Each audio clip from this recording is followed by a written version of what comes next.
Hi everyone, welcome to my channel. ఈరోజైతే నేను పాల జున్ను చేయబోతున్నాను. కామధేనువు పాల జున్ను పౌడర్ ఇది బిగ్ బాస్కెట్లో దొరుకుతుంది. ఇక్కడ ఉంటుందన్నమాట మనం ఎలా చేయాలి అనేది. సో అది ఒకసారి చదువుకొని తయారు చేసేసుకోవడమే, చాలా ఈజీ ఇది. ఇప్పుడు ముందుగా అయితే నేను కట్ చేసేసుకొని ఒక బౌల్లో వేసుకుంటున్నాను పౌడర్ని.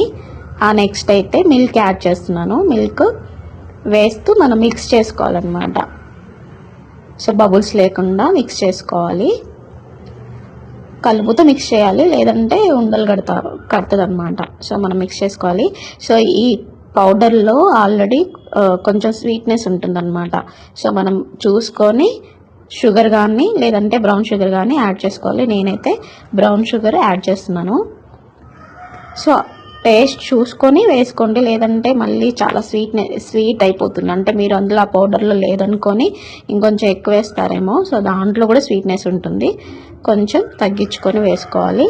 ఇది కూడా అంతే, మనం ఇది కరిగేంత వరకు మిక్స్ చేసుకోవాలి.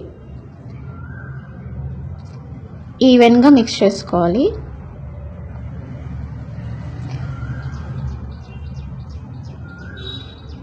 అంటే ఇవి బ్రౌన్ షుగర్ క్రిస్టల్స్ లాగా ఉంటుంది కదా, చాలా ఫాస్ట్గా కరిగిపోతుంది. సో మనం మిక్స్ చేసుకుంటే కొంచెం అది కరిగిపోతుంది అనమాట. సో ఇప్పుడైతే నేను ఫిల్టర్ చేసుకుంటున్నాను, ఎందుకంటే ఇంకా కరిగిపోదు కదా, ఈవెన్గా కరగదు అది బ్రౌన్ షుగర్. సో అందుకే నేను ఫిల్టర్ చేసుకుంటున్నాను. ఇప్పుడు చూడండి, మీకు తెలుస్తుంది అన్ని అందులో ఎంత క్రిస్టల్స్ లాగా ఉంటుందో. సో ఇప్పుడైతే నేను ఒక బౌల్లో ఫిల్టర్ చేసుకుంటున్నాను. చూడండి ఎన్ని ఉన్నాయి, ఇంకా ఈవెన్గా కరగలేదు. సో నాకైతే స్వీట్నెస్ సరిపోయింది. సో అందుకే ఇంకెక్కువ కరిగించాలి అని అనుకోలేదు అనమాట. అంతే. ఇప్పుడు బ్లాక్ పెప్పర్ ఉంటుంది కదా, దాన్ని కూడా వేసుకోవాలి. పౌడర్ లాగా చేసేసుకొని అందులో మిక్స్ చేసుకోవాలన్నమాట. ఇది మీ ఇష్టము, మీకు నచ్చితే వేసుకోండి, లేకపోతే లేదు. నేనైతే వేసేసుకుంటున్నాను. ఇది వేసిన తర్వాత కూడా ఒకసారి అలా మిక్స్ చేసుకోవాలి. అంతే. ఇప్పుడు మనం ఒక కడాయిలో వాటర్ వేసుకొని దాంట్లో ఒక స్టాండ్ పెట్టి పైన ఈ బౌల్ని పెట్టాలన్నమాట, ఈ విధంగా. సో వాటర్ వేసాను, పైన స్టాండ్ కూడా పెట్టాను. ఇప్పుడు మనం ఈ బౌల్ పెట్టేసి పైన ప్లేట్ పెట్టేయాలన్నమాట. పెట్టేశాక ఒక 15 to 20 minutes కుక్ చేస్తే సరిపోతుంది, అంతే. సో ఉడికిపోయింది, నేనైతే తీసేసాను.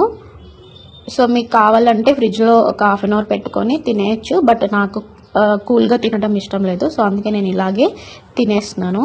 సో టేస్ట్ ఎలా ఉందో చూసి చెప్తాను. సో మంచిగా కుక్ అయింది, మంచిగా ఉడికిపోయింది, చూస్తున్నారు కదా.